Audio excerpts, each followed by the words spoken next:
Okay, you caught me in the middle of a plumbing job, and what I want to do is take some time to show you a couple more plumbing tips and tricks.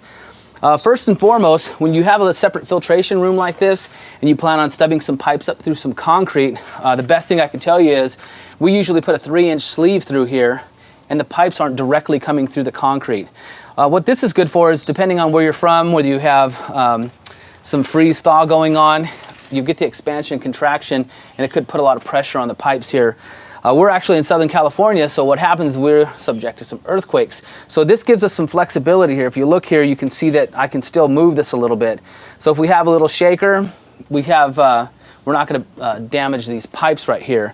So that's the first tip I can give you right there. Second thing is, if you'll notice, the plumbing's pretty clean right here. We're using a clear primer and a clear glue.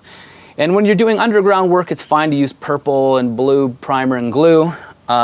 But if you're in this room and you're kind of slopping around, you spill or you knock a can over, even worse, you got this big blue stain or big purple stain on the concrete here. So we're using a clear glue and primer, so we have a nice clean setup, and then we don't get the area all dirty as well.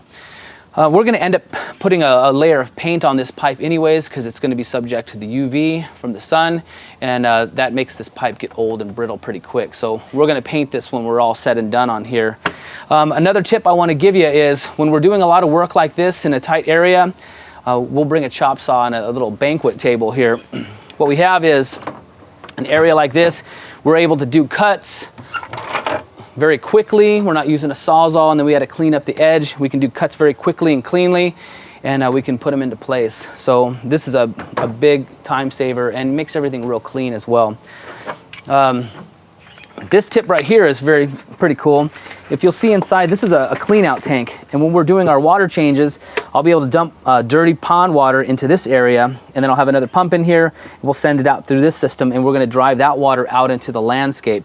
But this valve is way at the bottom, and so you don't have to climb down in there and get your arm wet and fall in there. Let me show you a little tip. This is a typical gate valve that you'll get. They can be made, you can extend them very easily. But a lot of people don't know that. If you can just screw this top off, you will see that there's some threads on there. These are standard 1/4-inch threads, and what we do is we get a stainless steel all-thread coupler at your local hardware store, and we can just screw them together, tighten them down with a wrench and what have you, and then this all-thread, you can make it as long as you want, and then you can just screw the valve right back on the top, the handle up here on the top, and then you have yourself an extension. If you take a hacksaw, you can cut this wherever you want, and you can make an extension on this. A lot of times these will be 2-3 feet underground, a valve like this, and then we would use a sleeve that you can reach down in, and you have that extension, so you can do this however. So once again, you can do this, you would tighten this up when you're done, and then you have a nice little setup like that, so you can have the extension. But that's it for the day. Let me get back to plumbing this system up right here. Hope it's been helpful. Have a great one.